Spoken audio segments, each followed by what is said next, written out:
يا صباح الخير وصباح الفل على كل حبايبي الحلوين. ازيكم يا حبايب قلبي؟ عاملين ايه رايكم بقى يا حبايبي؟ انا طبعا في ناس حبايبنا طلبوا مني المفتقه، فقلت لا لازم نعملها برضو ونوريها برضو لحبايبنا. فانا قلت بقى نعمل المفتقه زي ما عملنا لحبايبنا، خلي التفاح لحبايبنا اللي هم كانوا عايزين بمعنى اصح اللي عايزين يخسوا. قلت زي ما عملت خلي التفاح، قلت لا نعمل برضو المفتقه لحبايبنا اللي عايزين يتخنوا. طبعا احنا زي ما شايفين كده يا حبايبنا، المفتقه بتاعتنا هي بتتكلم عن نفسها. المفتقه بتاعتنا احنا بنعملها خطيره وبطريقه حلوه قوي. يلا بينا يا حبايب قلبي نقول احنا بنعمل المفتقه بتاعتنا ازاي. نسمي كده الاول يا حبايبنا ونصلي على سيدنا محمد وعلى اله وصحبه اجمعين صلى الله عليه وسلم. طبعا يا حبايبنا اساس المفتقه بتاعتنا معانا طبعا الاساسي بتاعها العسل. فانا معايا هنا يا حبايبنا ده كيلو عسل، ومعانا نص كوبايه زيت. اهم حاجه يا حبايبنا الزيت بتاعنا يكون ريحته كويسه. ومعايا كوبايه الا ربع سمسم، ومعايا نص كوبايه سوداني محمص، ومعايا 3 معالق حلبه محوجه، الحلبه العاديه مش المغات يا حبايبنا، 3 معالق حلبه محوجه، ومعايا معلقه دقيق، ومعانا رشه ملح ليمون. حبايبنا لازم يكون معانا الحله بتاعتنا يا حبايبنا تكون غويطه. اول حاجه هننزل بيها يا حبايبنا اللي هي نص كوبايه زيت، وهننزل يا حبايبنا بمعلقه الدقيق، معلقه دقيق واحده يا حبايبنا، ما تكتروش في الدقيق علشان المفتقه بتاعتنا ما تبقاش تخينه. الاول خالص احنا هنبدا نقلب الدقيق بتاعنا ونشم بس ريحته تطلع كده يبقى ريحته حلوه.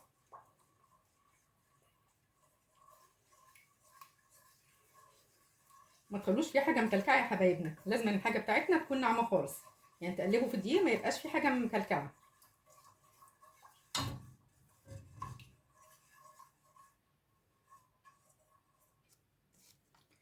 هننزل بقى دلوقتي يا حبايبنا بالحلبه بتاعتنا، 3 معالق حلبه محوجه زي ما قلت لكم، ونقلبها يا حبايبنا. مش عايزين برضو قلت لكم مش عايزين اي حاجه مكلكعه في قلب المفتقه بتاعتنا. الحلبه اللي هي المحوجه يا حبايبنا العاديه مش المغات، دول 3 معالق.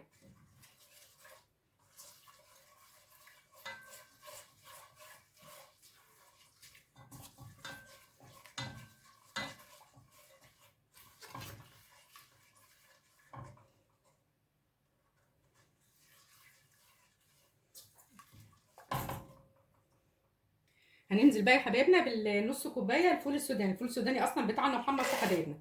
هننزل بيه، ولازم يا حبايبنا الحاجه بتاعتنا تكون جايبينها من مكان يعني طعم الحاجه بتاعتنا حلوه، ما تكونش مسوسه ولا لا قدر الله ولا فيها اي حشرات. هنقلب الاول كده الفول السوداني.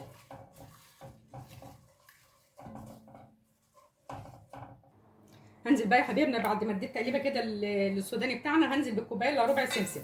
انتوا ممكن عادي يا حبايبنا تخلوها نص كوبايه سمسم ونص كوبايه فول سوداني، دي حاجه ترجع لكم، بس طبعا السمسم لما بيبقى كتير بيديها طعم حلو.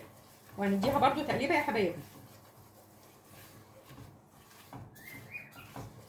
ريحه الحاجه اهي كده، ريحه المفتقه طلعت بقت جميله كده. احنا بنعمل بقى المفتقه يا حبايبنا لاصحابنا اللي عايزين يتخانوا بمعنى اصح، وانا عملت لكم خل التفاح لحبايبنا برده اللي عايزين يخسوا.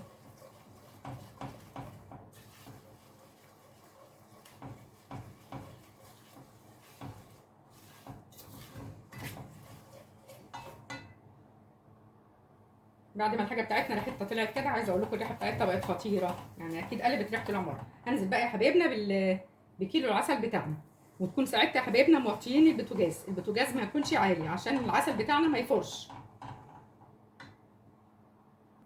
بعد ما كنا موطيين البوتاجاز يا حبايبنا، اول ما حطيت العسل هنبدا بقى نعلي البوتاجاز.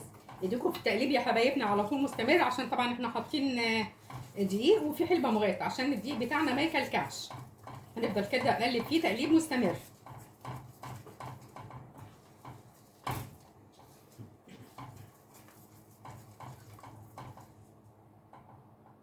عايزه اقول لكم يا حبايبنا طبعا انتوا عارفين فوائد السمسم للشعر، السمسم ليه فوائد كتير قوي.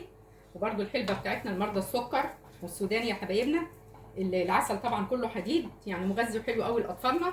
عايزه اقول لكم يعني المفتقه دي فيها كميه فيتامينات جامده بصراحه، يعني لو الواحد حتى يدي منها لاولاده الصبح وهم رايحه المدرسه معلقه واحده، ما شاء الله هتقوي جهاز المناعه جدا عنده.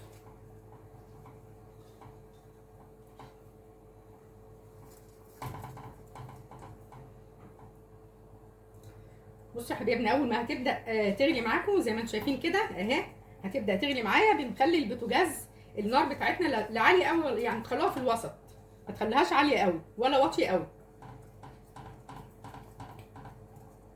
وهي كده على النار الهاديه هبدا انزل بمعلقه، يعني معلقه ممسوحه حلبه ناعمه. هي الحلبه الخاصه يا حبايبنا دي بتبقى بتتجاب وبتتطحن او بتجيبوها من عند العطار اصلا، تقولوا له احنا عايزين حلبه ناعمه. هنبدا ننزل بيها كده يا حبايبنا على العسل بتاعنا. ما تكتروش فيها يا حبايبنا عشان الحلبه بتاعتنا ما تمررش. بصوا يا حبايبنا بقى كده وهي على النار هننزل طبعا الماده الحافظه بتاعتنا، يا اما ان انتوا تعصروا ليمونه كبيره، يا اما ان انتوا تحطوا يعني شعره ملح ليمون. فانا عندي ملح الليمون فهحط شعره ملح ليمون. دي ماده حافظه يا حبايبنا زي ما انتم شايفين كده اهي، شويه ملح ليمون لان دي معلقه قهوه اصلا. هحطهم كده على الحلبه بتاعتنا.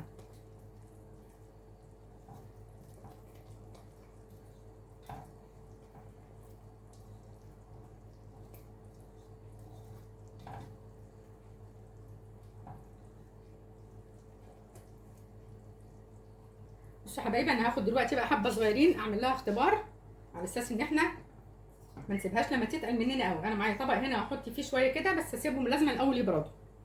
وهشيل بقى المفتقه بتاعتنا كده من على النار عشان ما تزيدش تقل شويه. بصوا يا حبايبنا المفتقه بتاعتنا هي تقلت، لان هي كمان لما بتسب اما بتبرد بتتقل اكتر.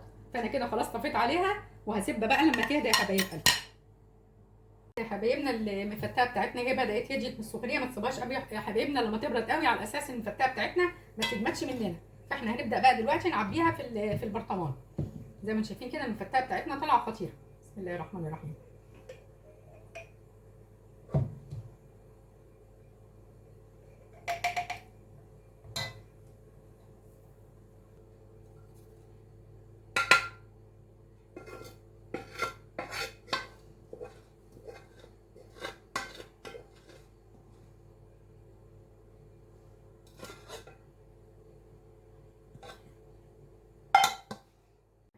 ادي كده يا حبايب قلبي المفتقه بتاعتنا اهي بعد ما فضيتها في البرطمان وفي العلبتين زي ما انتم شايفين كده. المفتقه بتاعتنا يا حبايبنا هي بتتكلم عن نفسها. عايزه اقول لكم الطعم بتاعها طالع خطير. بس ده لحبايبنا بقى اللي عايزين هم يتخنوا يا حبايبنا. عايزه اقول لكم يا حبايبي المفتقه ما تسيبهاش في الحله لما تبرد. يا دوبك هي بتهدى من السخونيه بتاعتها بس يا حبايبنا ونبدا نفضيها، عشان لو سبتوها في الحله هتتقل منكم مش هتعرفوا تحطوها في برطمان وهتلاقوها تقلت منكم.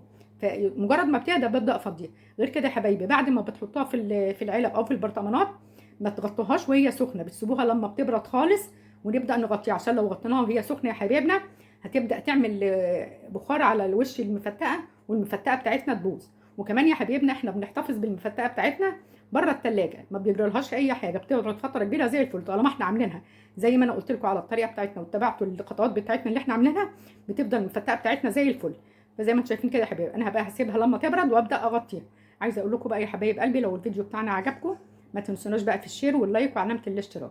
اترككم في رعايه الله والسلام عليكم ورحمه الله وبركاته.